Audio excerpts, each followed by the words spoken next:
The following presentation will focus on the implementation of a system that I created to catalog special collection materials in a public library. A bit of background on the topic. First of all, I work for two public libraries in the Chicagoland area, one of which has some relatively unique non-traditional materials that it houses. So, for example, they have a collection of well over 100 Lladró figurines, which are small statuettes that are created in Spain, which are known for their uniqueness and relatively high value. There's also some unique art, including paintings and other statues, some of which is even of local cultural significance to the community. The feasibility of a system like this is high for the library and poses a relatively low internal or external risk.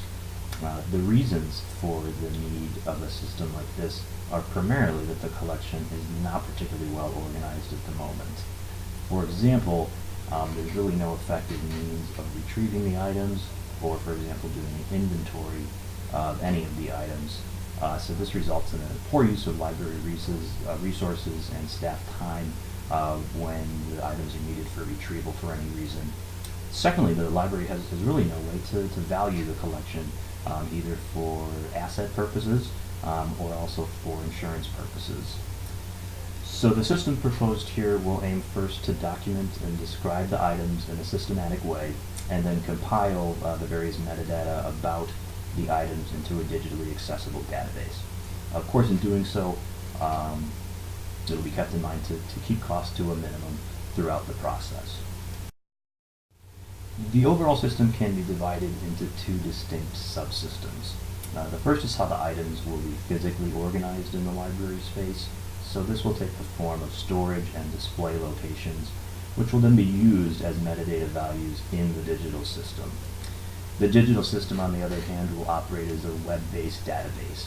Similar to a traditional library catalog, the system's primary functions are to facilitate data entry and data retrieval for both staff and the public.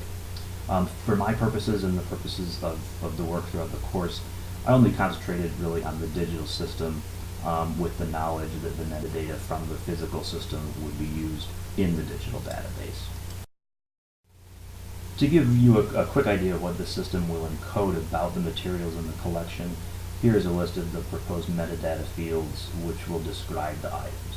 So, for example, we see, of course, some traditional or basic information like title, creator, and date of creation, things that you would expect. But then there's also going to be some specialized information, such as the provenance of the various items, which will tell us about the history of the item, such as the donor, and how it came to be in the library in the first place. Also, as I said earlier, the item records will also contain information regarding the physical locations where they're housed in the library. And then additionally, of course, the digital database will contain digital photographs of the various objects in the library. To talk about some of the requirements for this system, on the left here are the stakeholders and the activities of the system on the right. So it was important to draw a distinction between what I've termed here library administrative staff and library technical staff. For example, the administrative staff will be primarily concerned with the valuation aspect of the system and also the retrieval of the items, while the library technical staff will be focused more on the metadata and the maintenance of the back end of the system. Finally, the public, and to a lesser extent the library's board, are stakeholders here as well. The primary actions of the system include retrieving data, entering the data, and then the physical retrieval of the items themselves. Here's a look at how the project management aspect of the system might appear using a Gantt chart here. So the two biggest chunks of time, the blue and orange portions of the graph, are the collecting and populating of the metadata values and also implementing the software system.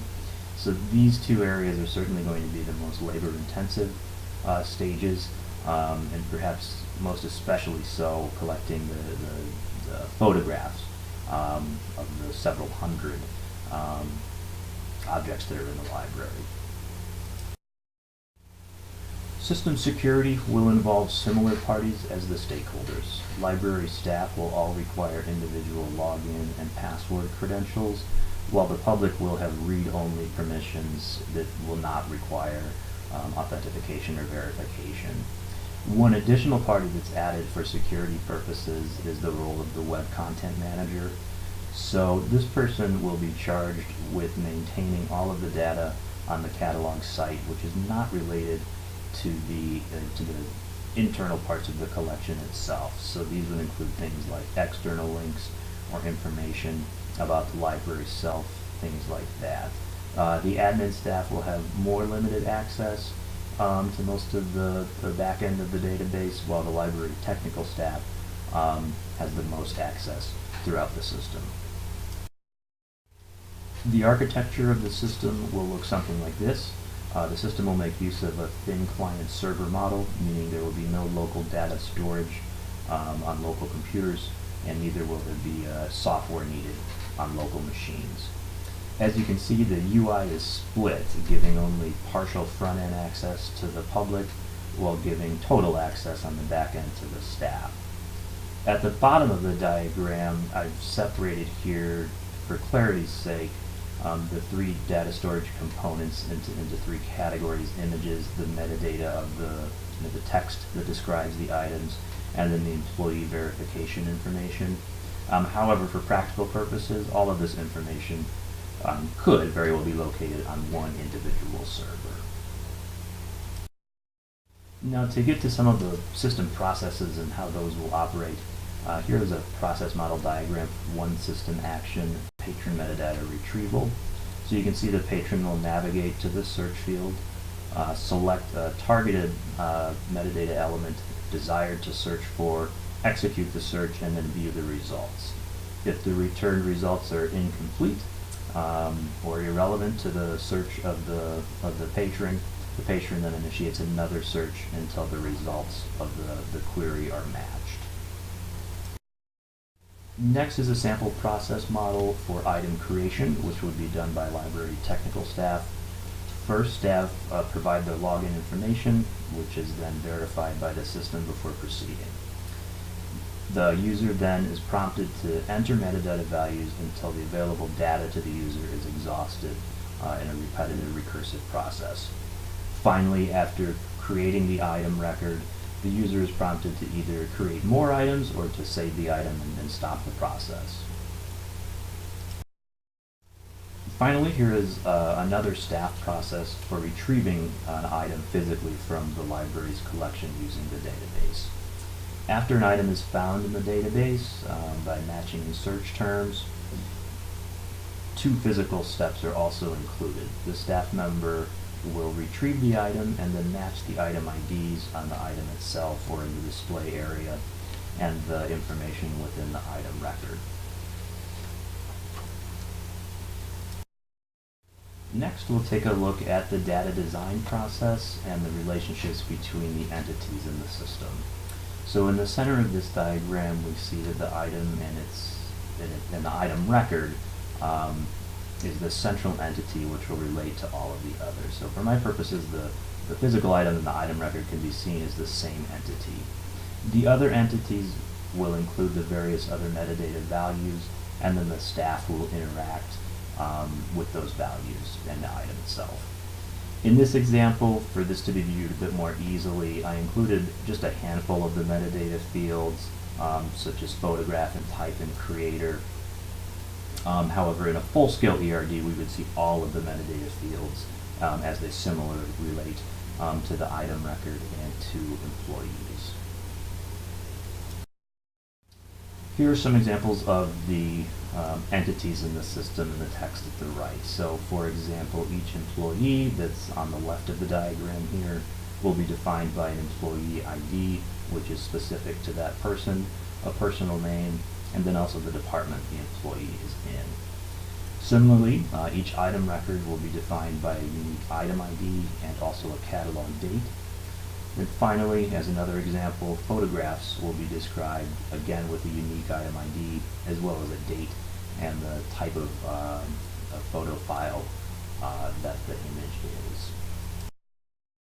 Next are some of the relationships between the entities that I wanted to point out. So just a few examples to illustrate. Employees, again shown on the left, may create multiple photographs, but each photograph can only be created by one employee.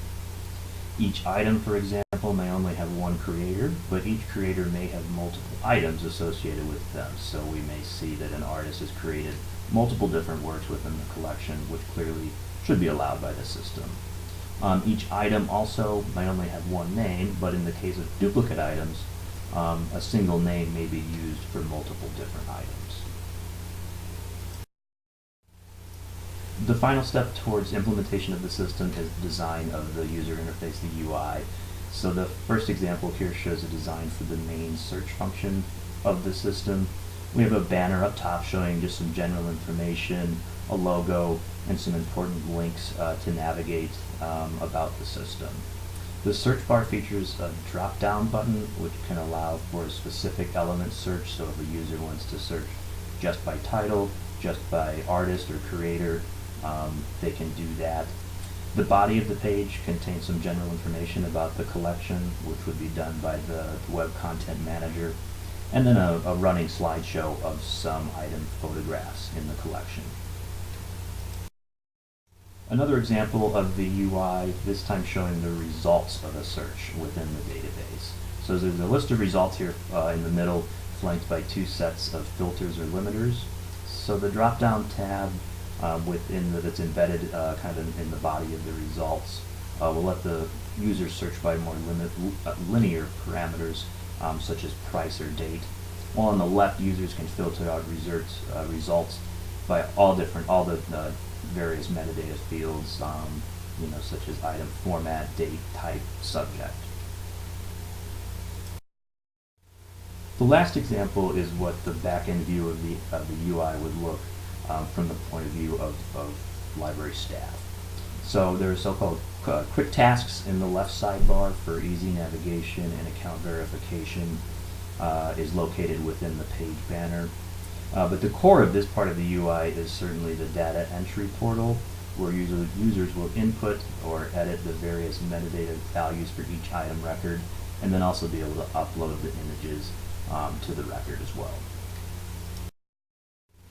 All in all of these system components aim to better organize and document the special collection that the library houses, make better use of library and staff resources and time, while keeping overall costs to the library at a minimum. Thank you for watching.